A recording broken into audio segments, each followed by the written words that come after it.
Ladies and gentlemen, welcome back to the Beilein Victory Podcast. We have a lot to talk about today.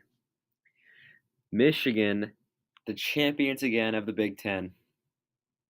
They defeated Purdue today in another sweet victory. Mo Wagner, 17 points, and won the MVP of the tournament. Muhammad Ali Abdur-Rahman added 15.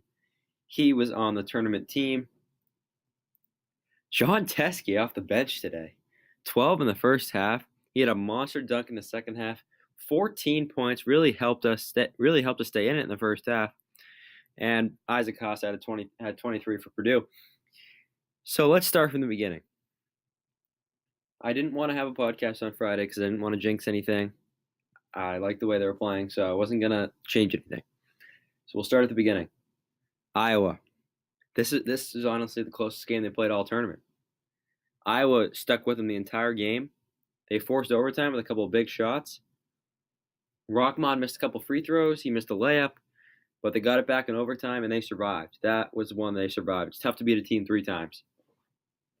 They go and they play Nebraska, and they blow them out.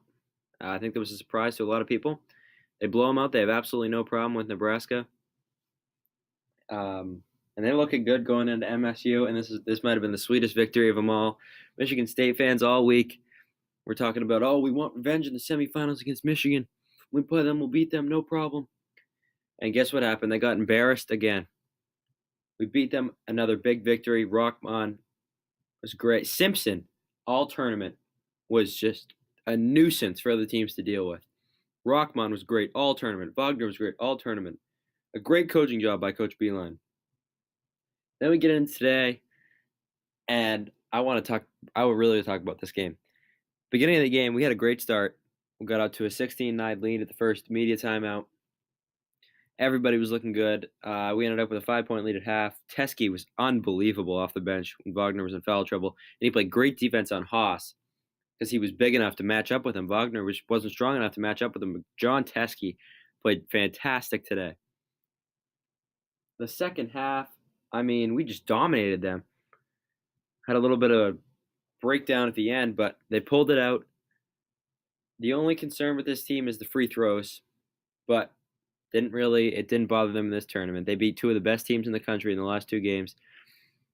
And man, what a victory and what a tournament this was. That's 2 years in a row. Once again, the Big Ten champions. So, heading into the tournament, right now, as of this morning, Jerry Palm of CBS had them as a 5.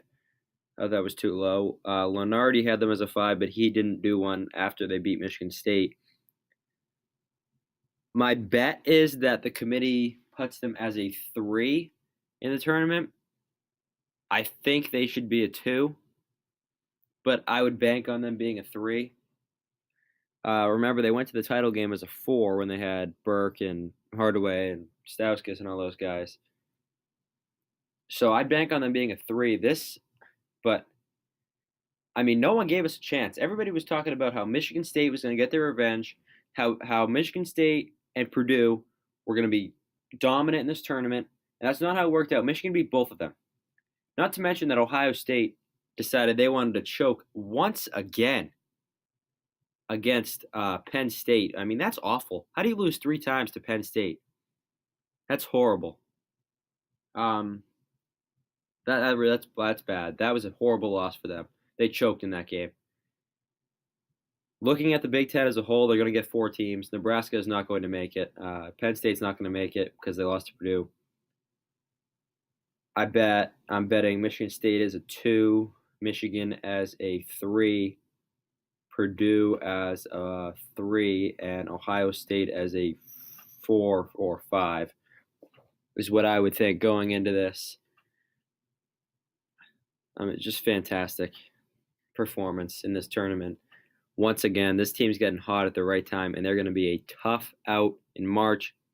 And all season, one of my friends, he's a Michigan State fan. He's been on here a few times.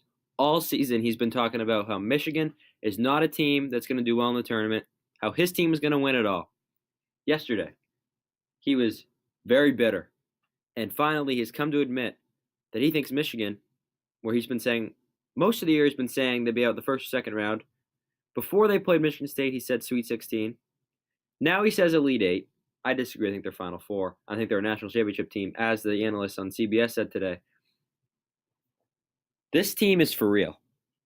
You don't want to mess with this team. This is a team that nobody wants to play. They're getting hot at the right time.